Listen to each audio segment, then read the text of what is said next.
si waxtaanal ndax bari na ña nga xamante ni ñu ngi bokk si diine l'islam waaye si waxin tey ji boo leen doon laaj histoire Sénégal ak islam fan la jaar ba l'islam dugg fi ak yi ni demee ña la siy tontu xëy na ñu néew lay doon te baax na itam diine boo si bokkee wala mbir boo si bokkee nga xam lan mooy histoire bi ak lan mooy li nga xamante ni moom moo di jaar-jaar bi ngir nga gën ko mën a fonk bari waay na koo xamante ni téye na mbir xamul sax lan mooy valeur ba si waxin ba mën ko téye téyewin ba nga xamante ni bu mucc ayib la tax tey ñu dalal fi ki nga xamante ni comme ni nga ko waxee borom xam-xam la di docteur Jim fa tabarakallahu waaye itam nekk chercheur nekk un pur produit boo xamante ni mu ngi bàyyeekoo si daara comme ni mu ko waxee waaye itam nekk koo xamante ni sénégalais yi war na wala jot na itam ñu découvrir li nga xamante ni moom moo di xam-xamam docteur ginnaaw bi ñu la dalalee tatagal la sargal la question bi ñuy njëkk a laaj rek mooy islam ak Sénégal wan yoon la jaar ba tàbbi si réew mi. jërëjëf Oustaz Assane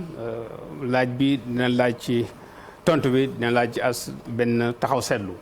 ndax xam nga dafay nekk yoon bu gudd. yoon bu am ay jaar-jaar. xam nga ne l'islam ci fàttali rek. mu nga feeñ en l'an 610. ci juddug yonent Yàlla Iisaa fële ca Makkal Mukarrama. en l'an 610 waaye balaa mu yegg Sénégal gii. daanaka xaw naa am ñeenti téeméeri at. ndax boobu bokkul ak tey. boobu dara dina xew Makka. nga toog Sénégal ay ati at doo ko yëg. bokkul ak tey nga xam ne lu xew rek ci saa si à la minute nga yëg ko. kon bi mu feeñeem à la Mecque en 610. dañuy toog teel na dugg Afrique. ndax bi ñuy bundu xatal jullit ñi. ca Makka. leneen Yonent bi alayhi salaatu wa salaam yebal. nee nañ dem fi ñuy wax léegi Éthiopie. am na buur bu fa nekkoon koo xam ne xëy na du woon jullit. waaye dafa amoon ñeewent ci doomu aadama. mu ne dem leen fa am na fa koo xam ne nii buur boo xam ne nii ku fa yegg rek dina la fat. moo tax mu ñu dem fa ñaari mission. dem fa ñëwaat demande ñëwaat. Égypte bi tey am nañu gëstukat yi ñu wane ne en 615 dem na fa. Alexandrie daanu nekk encore dugg ci l'islam bi ci jamono yu gaaw a gaaw. boo demee par exemple ci thèse Rawane Mbaye bi mu ngi ko wax bi mu def l'islam au Sénégal. soutenir ko en 1976. mu ngi koy wax bi Égypte di dugg ci l'islam bi. donc noonu la ci gàttal l'islam di dox ndànk ba ñëw fi ñu tuddee tey. Xayrawaan. Kayrouan gi nga xam ne mooy Uqba ben Naafi'. gëstukat yi dañ ci xaw uti am nañ ñu ne. ci 7e siècle la ñëw fekk foofu am ñu ne 8e siècle la ñëw foofu le waaye ñëw ak groupe am daal di installé fa créé dëkk bi nag Xayrawaan mu nekk nag benn bërëb bu am solo ci déclenché l'islam bi mu dox dugg ci biir Afrique noire bi groupe bi ñu àndaloon boo demee Uqba ben Naafi' da nga mën a tudd ci ñi nga xam ne bokk na ci liggéey bu am solo mooy ñoom Yusuf ibn Tashfin. Tariq ibn Ziyad nga ñëw ba ci li ñu tuddee almurabitoun ñoom tamit am na ay kàngam ni ñu koy waxee fa nekkoon. yoo xam ne dañ ci liggéey Abdoulaye Ben Yassin. Yahya ibn Omar. ak ñeneen ñu mel ni moom nga xam ne wàllu jàngale dañ ci def lu am solo ci l'islam bi pour mun na ñëw ci Afrique. boo demee ci gëstukat yi. ak wala ñuy tuddee tukkikat yi. ku demee ne Mongo Park. Ibn Battuta. wala El Bakri. wala ñeneen ñi mel ni ñoom di doon ay gëstukat. xam ay européen wala xam ay arab ñoom ñëpp ñu ngi signalé ci bu teel bu l'islam ñëwee duggee fii ci Afrique noire. d'ailleurs li ñuy tuddee al-murabituna dawla murabita ñoom gëstukat yi am na ñu ne ñu nga noo nekkoon fële ci Xayrawaan. am nañu non mu ñëw nekkoon fii ci Mauritanie ku demee ne sax Ahmad Yane Thiam yàlla ko yàlla yërëm téeréem bi mu génnee bu yàggul rek bala muy faatu tuddee ko al islam adalatul wa insaniya islam justice et humanisme mu ngi naan al murabitoona seen capital mu ngi woon ci Saint-Louis. On peut comprendre parce que à l'époque jamono yooyu le li ñuy tuddee Sénégal ak Mauritanie amuloon benn gox la woon ak lu mën a am daal moo di ne al murabitoon daal da nga leen di situer di ko commencé Xayrawaan ba ba nga egg Saint-Louis fa lañ nekkoon di fa dund di fa tasaare islam bi. ñoom nag ñoom boobu ban côté la ñu jóge woon côté Mauritanie wala côté Éthiopie ndax foofu daf ma rëcc. waaw ñu nga bàyyeekoo ca kaw ca Arabie Saoudite. ci fañ Proche-Orient. waaw fa lañ bàyyeekoo di wàcc si. maanaam ci dëkku naar yi. ci dëkku naar yi. waaw parce que ñi gën a indi islam ci fii ci Sénégal ak Afrique noire. c'était ay commerçant la ñu woon. ay naar def commerce. d'accord def commerce. ñoo leen gën a dugal Sénégal. ak ci Afrique bi Afrique noire bi ay commerçant dinañ ci ñëw. fuñ daan jaar ci ndox mi wala ci désert bi. ci àll bi la ñuy jaar. di dox di def seen commerce. waaye fu ñu am nag commerce bi boole ko nag encore di woote walla ci diina ji yor. di julli di jàngale alquran. di former ñi nekk sur place. De manière pacifique. D'accord. Alors léegi nag ki nga xam ne mooy Oqba Naafi' ak ñi ma tudd ñoom ak Murabitoona. ñoom tamit dañ ko def di jàngale ci façon bu pacifique. ba nga xam ne ñëw nañ ba mu installé wu Mauritanie. moo tax damay faral di wax ne sunu mbokk Mauritaniens yi bi nga xam ne ñoom ñëlee formé nañ leen am ñuy benn ñëw biir Sénégal di def commerce. bu ñu ñëwee nag fi ñuy yor ci boutique bi. léeg-léeg ñu jàpp julli jàngal alxuraan yoo seen daara su ndaw di former les premiers sénégalais maanaam les Mauritaniens yi ci gàttal ñoo njëkk a former les premiers marabouts sénégalais ci l'islam bi maanaam l'islam bi mu ñëw daal dafa remonté ñëw jaar Mauritanie dugg ci Sénégal dugg ci biir Fouta Sénégal dina jafe nga wax ban at ci la fi l'islam dugg ci at bi waaye gëstukat yi ñoom dañuy wax ne ak lu mu néew avant 1040 l'islam ñëw yegsi na Sénégal. D'accord. li ñuy joxe comme preuve moo di ne benn buur bu ñu leen wax Waar Jaabi. Waar Jaabi benn gëstukat bu ñuy wax Deschamps benn tubaab mu ngi wax ci téereem bi nee na Waar Jaabi mu ngi dëkkoon fu soriwul dara fi actuellement fi ñu tuddee Podor. nee na mu ngi dëkkoon non loin de l'actuel Podor. boobu temps Podor amuloon. fan yi passé la bay ko Podor benn mission de recherche et d'enquête. donc bi mu foofu la nekkoon est-ce que dafa nekkoon ci partie bu Sénégal bi léegi wala nga ci partie bu Mauritanie bi. loolu aussi gëstu yi leeral ko. waaye nee na daal fi mu dëkkoon mu ngi dëkkoon ci côté Podor. côté Podor. te moom nag dafa duggoon nekk jullit en tant que buur am cour am ay esclave ñu koy topp. moom mu dugg nekk jullit bi mu nekk jullit nag dafa may doole l'islam bi mu ñëwee.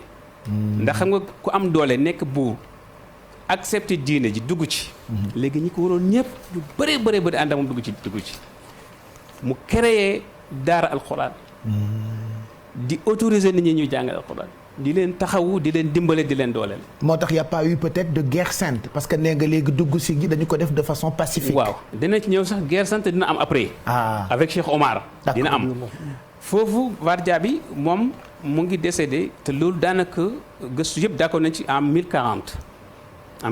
donc avant moom source yëpp d'accord nañu l'islam dugg na Sénégal avant 1040.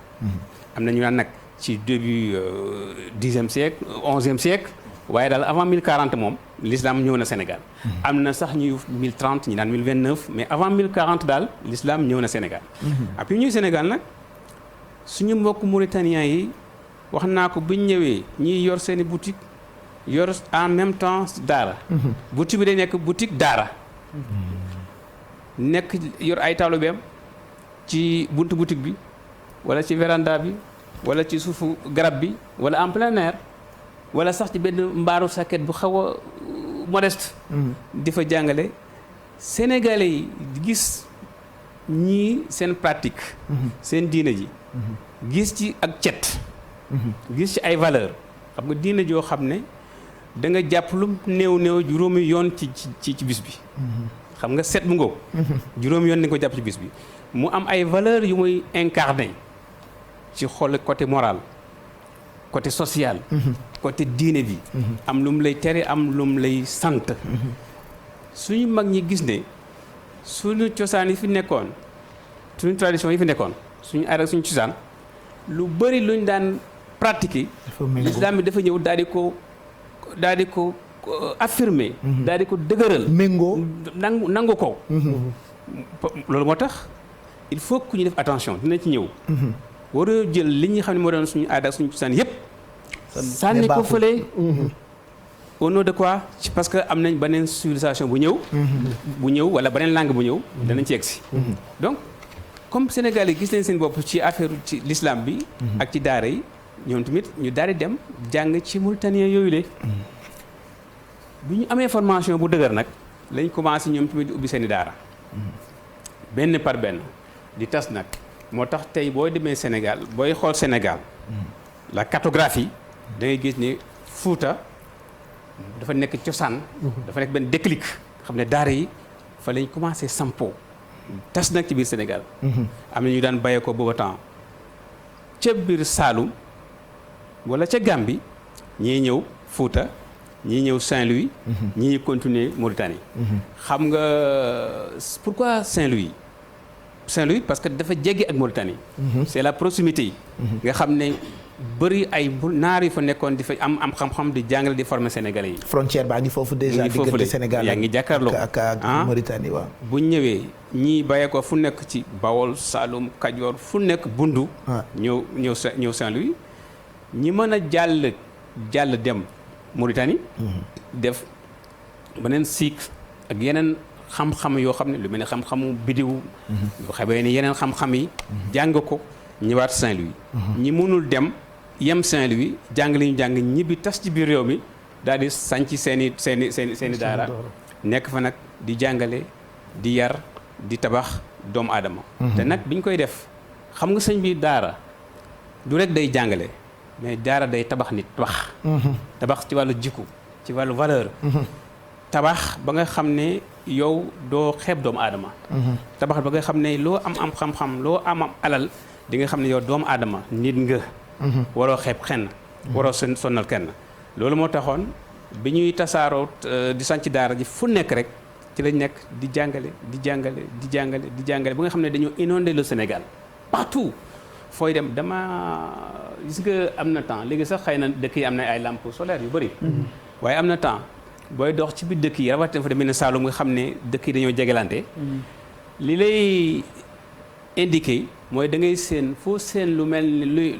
luy tàkk rek xamal ne benn duuda la duuda boo demee Fuuta ñu ne la duuda la mooy fi ñuy taal guddi di jàng loolu mooy duuda foo seen safara rek da nga xam ne fii dëkk la moo daan orienté bu nekk ñi daan tukki guddi à l'époque parce qu'il y avait beaucoup de daara au Sénégal surtout les daara traditionnelles loolu nag lu tax mag ñi daal di ci ngoy taxaw ci xam ne lii daal buñ ci jàppee dañu ci am suñu réussite ci àdduna ak ci àllaxira ci lañ nekk ci malgré ñi amuñ ay moyens nag ndax jëkk daara dafa ñàkk ànd ak ñàkk moyen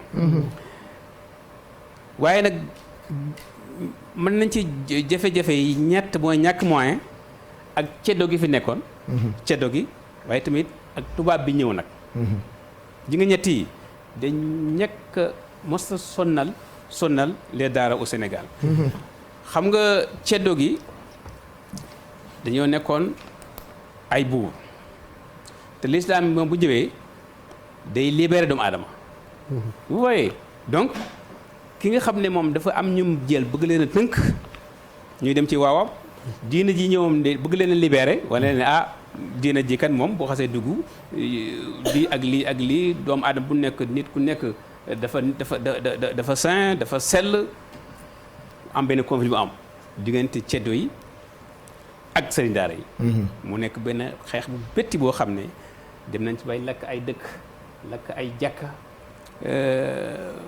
l'histoire de Nanjigi peut-être xam na du ay Saloum Saloum moo tax mais ñi ki nekk ay Saloum Saloum xam nañ Nanjigi Nanjigi dëkk mag la woon boo xam ne daara bu mag a mag la boo xam ne ci jamono ceddo yi nguur bi moo dem fekk fa sëriñ daara yi fekk fa taalibe yi ndax mer gu mu meroon daa dem lakk dëkk ba muy man dem naa Nanjigi dañ lay wan ba léegi fi ñu suul kaang yi. Nanjigi fan la ne xanaa. Nanjigi mu ngi ci région bu Kaffrine. Bori Saloum. waaw département Birkelane. donc bi nga xamee ne kon l'islam ñëw na nga ñëw Fuuta ay foyer ay pôle créé fa nga dem Ciloñ Ngéjulaan Agnam Madina Njaajbe Guédé nga continuer wàcc dem Gangué Souley nga dem Thierno Souleymane Baal ak les Allemands mi Abdou Khadre Kane nga xam ne ñooñu depuis 1776 ñoo ñëpp am benn taxawaay bu ñu taxawaay lu tax parce que amoon na lu ñuy tuddee ceddo Diniyaankoobe yi ca Fuuta booba temps dañu doon sonnal waa gox boobule te l'islam dafa nekk luy libéré loolu moo tax bi ñëw yàlla def ñu ànd ak ñu xeex ba yàlla may leen ndam yàlla may leen ndam ba Thierno Souleymane Baal noonu lañ ko faatee waaye terewul almaami Abdou Khadre Kane moom continuer lutte bi parce que il y a eu au moins 34 almaami 34 almaami yoo xam ne nii dañuy liggéey islam ubbi Fuuta dugal fa l'islam bi mu law ba nga yegg tey fii ñuy wax Gambie donc préparé nañ terrain bi Sénégal foo dem daanaka daara la ceddo yi ñu ngi xeex l'islam bi waaye nag bu ñu fàttee ne alxuraan dafa wax ne ci lu leer ne inna nahnu nazalna dhikra wa inna lahu la hafizun téere bii ñun yàlla ñoo ko wàccee te ñun lu métti métti ñun ñoo koy wattu ñoo koy garde moo tax alxuraan bi ku ko bëgg a xeex boo deful ndànk di nga am problème da nga koy jógee sax d'ailleurs waaw boo dee da nga am problème kese yam ci change la boo danañ ci ñëw ci kanam tubaab bi ñëw installé wu samp école am fekk na daara bi am na fi juróom-ñetti téeméeri at école tubaab bi ñëw ñu créé ko en 1817 xam nga par rapport ak daara yi c'est récent yàggul kay li fi am juróom-ñetti téeméeri at dugg ci biir Sénégal di former doomu Sénégalais yi di leen jàngal di leen yar di leen tabax ba mag ñi gëm ne lii daal gis nañ suñ bopp comme ni ñu ko waxee tubaab bi ñëw en 1817 créé benn école am fële ci Saint-Louis ak benn institut bi ñëw de gendarme alors bi ñu ko créé nag xam nga tubaab bi dafa xamoon ne am na loo xam ne tant que mu ngi fi mission bi mu bëgg Sénégal maanaam culture am langue am du ko mën a réussir totalement tant que daar yaa ngi fi loolu moo tax ak ñu def benn combat benn guerre bu métti contre les daara au Sénégal contre les daara li ci gën a fës moo di ne ki ñuy tuddee Faidherbe bi mu xam ne ñëw na ñu nommé ko gouverneur vers 1854 55 mais le 22 juin 1857 mu génne benn arrêté ne li ko commencé tey bu fi kenn ubbeeti daara fii ci Ndar moom ak li ko wër bu fi kenn ubbeeti daara mu ne ku fi bëgg a ubbi daara di nga defar benn dossier boo xam ne da nga fournir dossier boo xam ne da nga indi lii ak lii ba nga xam ne daal da nga xam ne kii li bëgg moo di ne du may kenn daara da nga def benn dossier bu paree danañ entendre ki nga xam ne mooy demander pour ubbi daara déglu ko buñ sentir lenn ci moom loo yaakaar ne xëy na kii il est contre la politique coloniale ñu ne kii dañ ko may daara mais au contraire léegi nag comme du ñu maye waaye ñuy tëj rek di tëj ay daara rek yemuñu ci ñu ne léegi képp koo xam ne yaa ngi yor sa daara am na xale yoo xam ne te lii may wax boo demee ci thèse bi Mamadou Ndiaye def en 1983 fii ci UCAD département d'arabe da nga ko fekk la politique coloniale mu ne képp ku yor daara xale yi nga xam dañu toll ci fukki at ak ñaar fukki at ak ñeent da nga leen libéré ñu dem jàngi français danañ def ay contrôle ay descente ci daara yi bu ñu fekkul koo xam ne xale yi mën nañoo lire tubaab bi daara ji dañ ko tëj wala danañ la à l'amende booba temps tëj la ñaari semaine wala 18 francs mais booba temps 18 francs xaalis la dafa bëri woon à l'époque donc coono 1857 ba 1960 façon arrêté bu nekk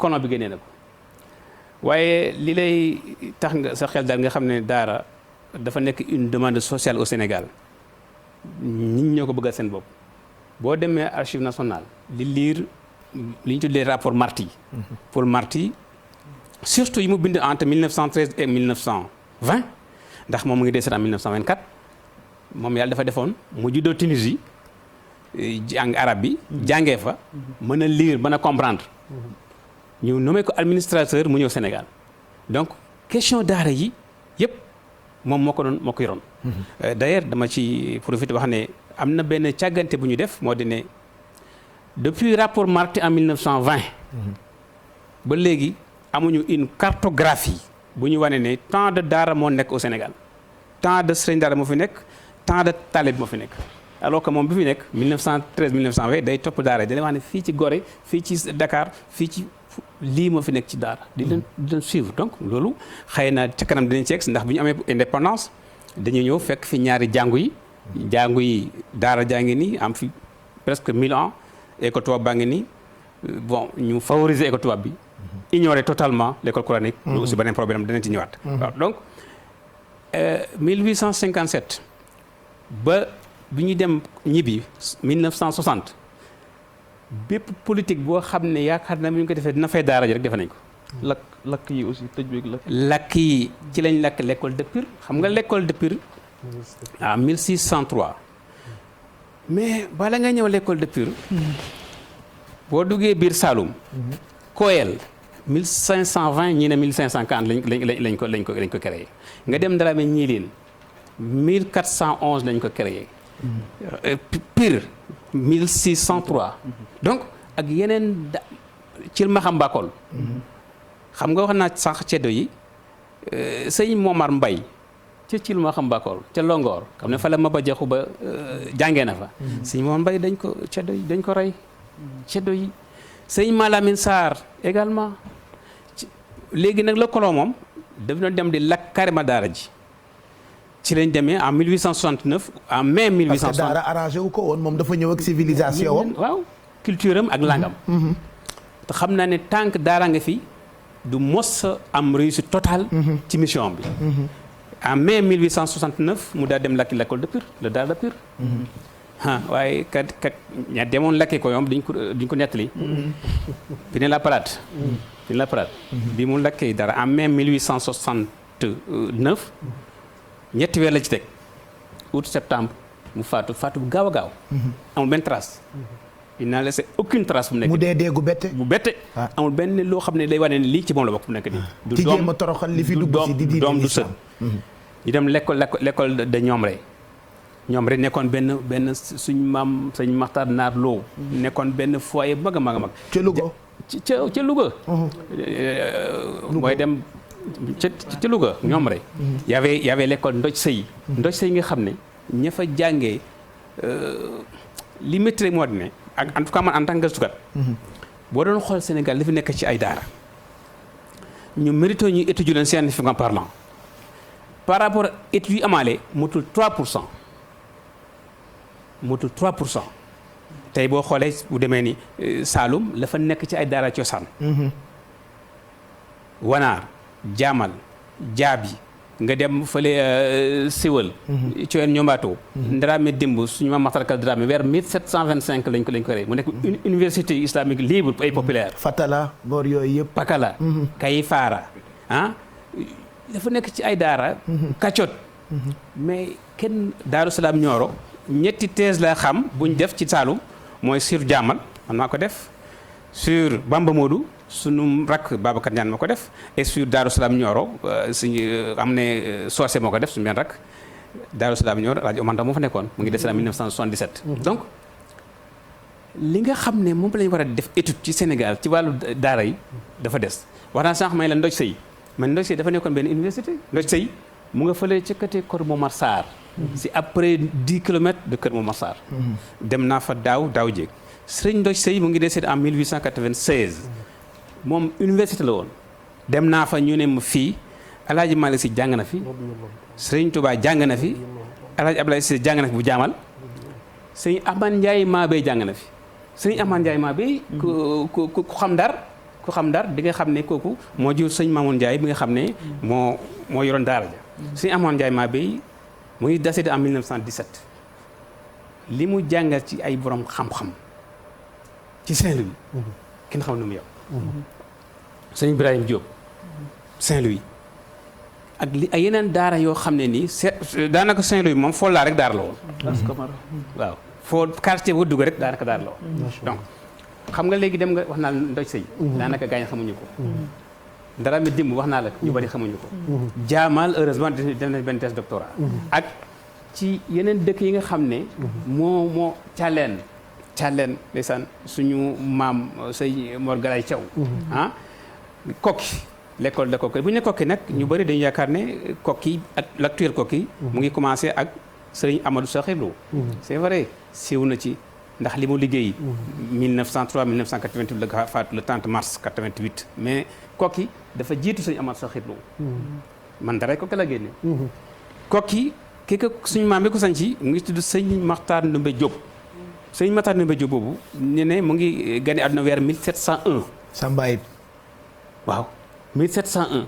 1701 waaye yàlla def guddul fan 1752 am na ñuy wax naan 1783 mais gëstu yi li mu wane boobu wérul vers 1752 la faatu. créé Kokki sanc Kokki vers 1725 1730. mu nekkoon université bu mag parce que mu ngi jàngee l'école de Pire. bàyyi ko fa dem Kokki. dem ba ci kanam mu faatu. benn sëtam ñëwaat ku ñuy tuddee sëñ Ndiaga Issa Diop. Ndiaga Issa Diop léegi dañuy wax Kokki Ndiaga la ñuy wax. Kokki Ndiaga Issa mais maama moo ko sanc mooy sëñ Makhtar Ndoumbé Diop. macha allah sëñ Ndiaga Issa Diop boobule bi mu nekkee Kokki di jàngale am jafe-jafe ak colon bi bu bàyyee ko fa. ñëw Ndakaaru gi sànq wax na ko ci nee na ci lébu yi ndeysaan ni ñu mën a ubbi dalale ay doomu aadama. lébu yi dalal ko aar ko taxawu ko colon bi ne par force di ngeen bàyyi da ngeen ñu jox Ndiaga Issa Diop. lébu yi bañ finalement mu mujj génn moom jaar Kajoor tubaab fekk foofu mu gàddaay complètement nag dem Njum. Njum la mujjee dem naa Njum te jamono yi passé rek janvier yi passé rek ba ca fañ ko denc fa la décédé en 1858. donc kon tubaab bi ñii dafa leen génne xam nga lim def. dafa jiitu Cheikh Ahmadou Bamba Mbacké. tubaab li mu fi def. xëy na sëñ mag daf ci siiw rek. waaye avant. et après. li mu def dafa bëri.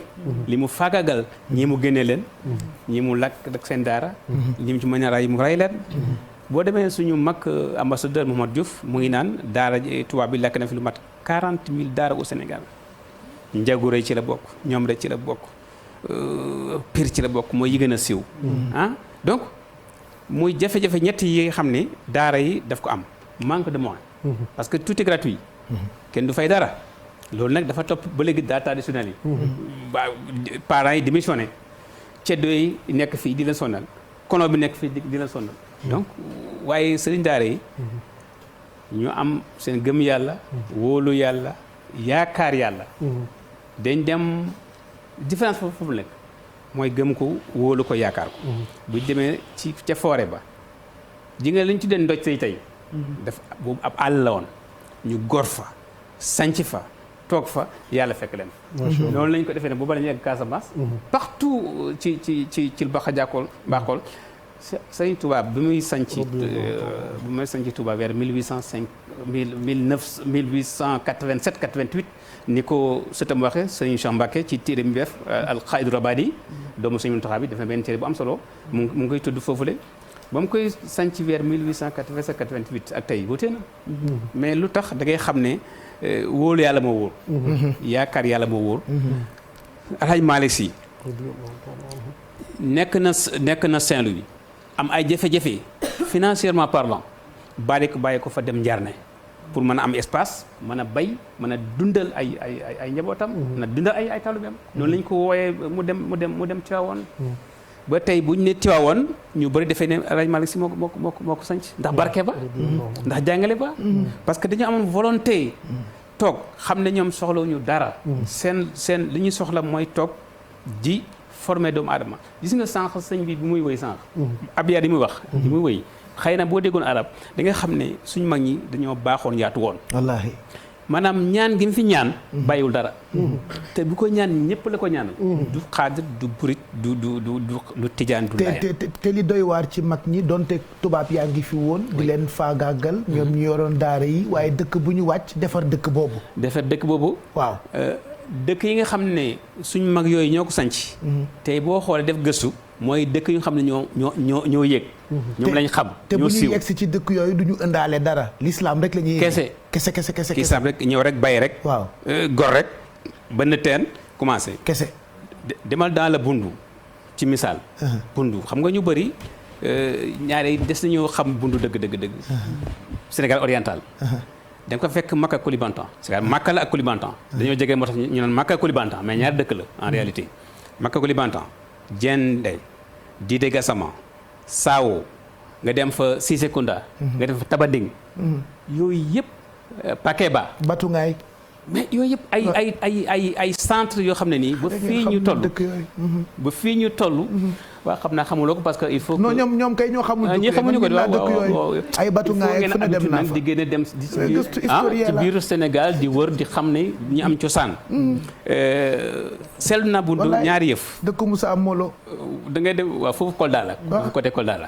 donc boo demee nga yegg remonté ba yegg foofu Casamance avec nga les familles Aïdara nga dem Banguère nga dem Marakisa nga dem Tasliba yooyu dëkk yëpp l'islam dafa implanté wu implantation boo xam ne nii bu forte boo xam ne gisuma fu mu nekk ni lu ko mën a déblonné dina jafe liñ mën kay peut-être fexe ba xaw a yàq turu daara yi ci ay quelques aspects yoo xam ne am na ci daara yi ba tax waaye daara yi li ci rafet luñ mën a wax ak a bëri macha allah li ci rafet luñ mën a wax dama dem Bundu ñaari yëf dafa ma impressionné mooy dafa nekk foyer boo xam ne dafa nekk ci xam-xam ak mbindu mag ñi daf ma yitteel parce que mu ñun dañu def ay mission def ay collecte ay manuscrits pour ci au Sénégal pour leen à l'Institut Cheikh Anta Diop moo tax maa ngi ciy profité vraiment ñi nga xam ne yor nañ ay manuscrits ay mbindu mag ñi bu ñu mën a indil may ñu may ñu bu ñu mën a abal ñu photocopier ñu abal ñu photocopier